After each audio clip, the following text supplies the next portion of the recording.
क्या है, प्रोनाउंस कैसे किया जाता है, इरिथ्रोब्लास्टोसिस फेटालिस, या इसको आसान हम हेमोलाइटिक डिजीज भी कह सकते हैं। हेमोलाइटिक डिजीज, हेम मतलब ब्लड, लाइटिक यानी लाइसिस ब्रेकडाउन ऑफ ब्लड। ये एक ऐसी बीमारी है जो कि जेनेटिक डिसऑर्डर है। किस तरह, आपको ब्लड ग्रुप मैंने जेनेटिक्स चैप्टर के अंदर नहीं बल्कि ट्रांसपोर्ट चैप्टर के अंदर तफसील के साथ पढ़ाया था।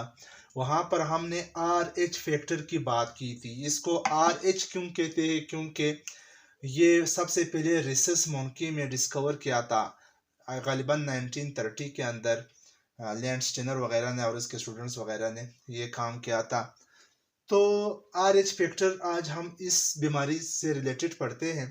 RH फैक्टर आपको पता है, जिस ब्लड के अंदर यानी जिस RBC के अंदर अगर ये फैक्टर हो तो उस ब्लड, वो जो भी ग्रुप हो, उसको हम पॉजिटिव का नाम देंगे। अगर RH फैक्टर वहां पर अब्सेंस हो तो वहां पर हम बजाय के पॉजिटिव का नाम दे, हम नेगेटिव का नाम दे।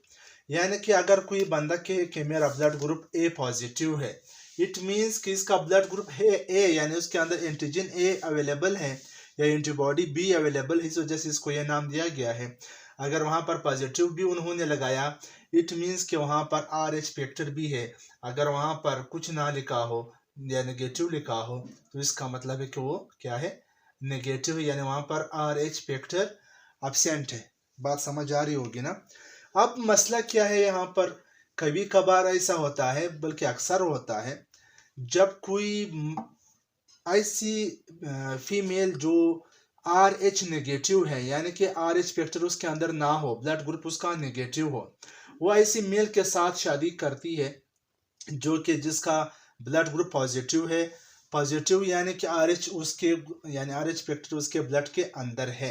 ये मेल है, ये जो हीरो है, हीरो जैसे बाल बनाए हैं, ये फीमेल है, बेचारी बीमार है।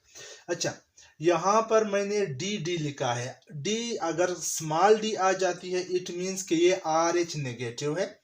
यहाँ पर कैपिटल डी इट मीन्स कि ये RH पॉजिटिव है। ये कैपिटल डी और स्मॉल डी ये भी पॉजिटिव है, लेकिन यहाँ पर कैरियर जैसा है, यानी कि कमज़ोर हालत में है, यहाँ पर होमोजाइगस फॉर्म में है। एक बात आपको और भी बता दूं, अगर मेल इस तरह है जिसकी कैपिटल डी वाला है, यानी कि होमोजाइगस फॉर्म में है, और यानी कि ये RH पॉजिटिव है, अगर वो किसी ऐसी लड़की के साथ शादी कर ले जो RH नेगेटिव हो, तो वहाँ पर 100% उनके बच्चों के अंदर ये बीमारी आ सकती है।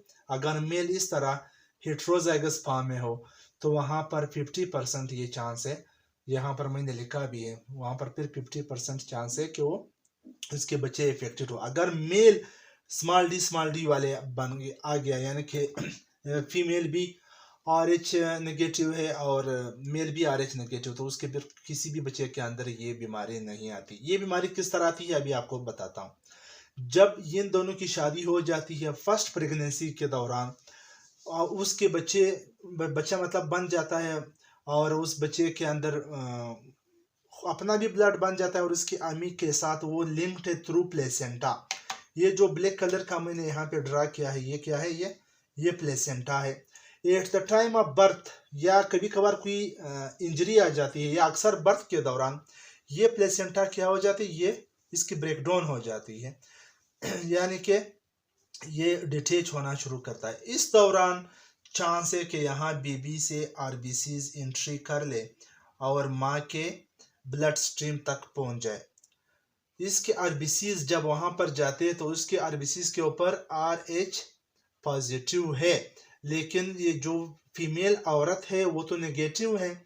तो इट मीन्स कि ये जो RH आ गया फैक्टर वहां पर, इसको हम RH एंटीजन का नाम देंगे, क्योंकि ये एक फॉरेन बॉडी बन जाता है उस फीमेल के लिए। फीमेल की बॉडी है, उसकी ब्लड स्ट्रीम है, तो यहाँ पर उस RH के खिलाफ एंटीबॉडीज रिलीज करना शुरू कर देती है। कौन? इस बच्चे की माँ।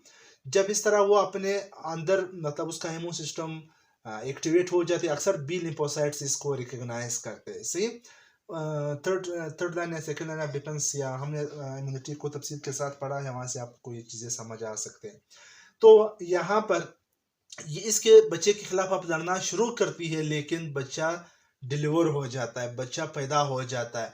देखो यहाँ पर मैंने प्रेग्नेंट वुमेन का एक सिंपल सा डायग्राम बनाया है। यहाँ पर फिर उसका बड़ा करके जूम करके इधर बच्चा है अंदर से, जिसकी वॉल के ऊपर इधर प्लेसेंटा वगैरह है, फिर अंदर से माँ के ब्लड स्ट्रीम्स है जो कि प्लेसेंटा के अंदर भी है।